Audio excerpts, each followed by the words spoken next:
Maka bingung kita kalau ada orang yang menyatakan dakwahlah dengan hikmah, jangan sampai orang tersinggung. Ya akhi, kalau kita menyampaikan kebenaran yang datang dari Al-Quran dan hadis dengan pemahaman para sahabat Nabi SAW, pasti banyak orang yang tersinggung.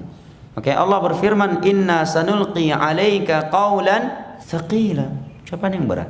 Sekarang berbicara tentang tauhid, menyuruh manusia untuk memurnikan ketergantungan hati mereka hanya kepada Allah. Kita terangkan bahaya syirik, tidak boleh menyembelih untuk selain Allah, menyembelih untuk laut, tidak boleh melahap berkah ke kuburan-kuburan, tidak boleh menjadikan orang-orang yang telah meninggal sebagai perantara antara kita dengan Allah dalam beribadah, dalam berdoa, tetapi hendaknya langsung kita berdoa kepada Allah. Pasti banyak orang yang marah.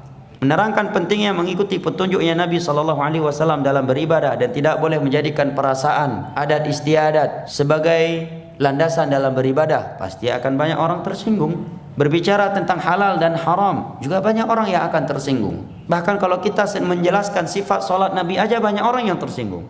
Kita sedang menerangkan sifat solat Nabi, tiba-tiba ada orang yang akan menyatakan, emangnya solat kalian aja yang benar? Udah pasti solat kalian aja yang diterima oleh Allah, solat orang lain nggak diterima.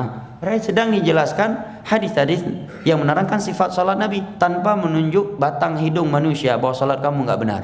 Tapi banyak orang yang tersinggung tatkala merasa solatnya itu tidak sesuai dengan apa yang dijelaskan dari hadis-hadis Nabi. Oke, kalau kita ingin bicara masalah agama Allah dengan syarat jangan ada yang tersinggung, maka sungguh tidak ada yang mampu berdakwah. Nabi pun tidak mampu menyampaikan kebenaran. Pasti banyak orang yang akan tersungging, bukan sekedar tersinggung.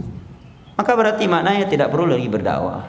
Cukup saja bicara masalah syurga, indahnya syurga, bahayanya neraka, fadilah salat, fadilah baca Al-Quran, fadilah ke masjid. Jangan terangkan bahayanya syirik, bahayanya bidah. Ini namanya pembingungan terhadap umat dan khianat terhadap mereka. Karena kita menerangkan untuk mereka indahnya syurga, maka mereka pun merindukan syurga. Kemudian kita menerangkan kepada mereka bahayanya neraka, maka mereka pun mengkhawatirkan diri mereka terhadap neraka Allah. Tetapi tidak kita terangkan jalan menuju syurga. Yang mana jalan menuju syurga yang paling besar adalah tauhid dan mengikuti sunnah Rasulullah SAW dengan pemahaman para sahabatnya. Setelah kita menerangkan kepada mereka ngerinya neraka Allah Jalla wa'ala, tetapi kita diam, tidak berbicara tentang bahaya syirik, yang mana syirik adalah dosa yang dapat mengekalkan manusia dalam neraka Allah. Innahu may yusyrik billah faqad haramallahu alaihi al-jannata wa ma'wahu an-nar wa ma lidh-dhalimin min ansar. Apabila seorang mati membawa satu syirik saja dari syirik besar, umurnya 80 tahun, 70 tahun, 11 bulan, 29 hari dia selalu bertauhid dan selalu ibadah sesuai dengan sunnah Nabi. Satu hari sebelum mati dia datang ke kuburan, menjadikannya sebagai perantara antara dia dengan Allah dalam beribadah, atau menyembelih untuk laut, atau menganggap ada orang wali-wali yang mengetahui perkara gaib. Selesai. Ibadah yang ia lakukan dengan ikhlas dan sesuai dengan sunnah Nabi tadi selama 20 tahun, 11 bulan, 29 hari, itu hangus, tidak akan berguna, akan menjadi debu yang berterbangan di sisi Allah.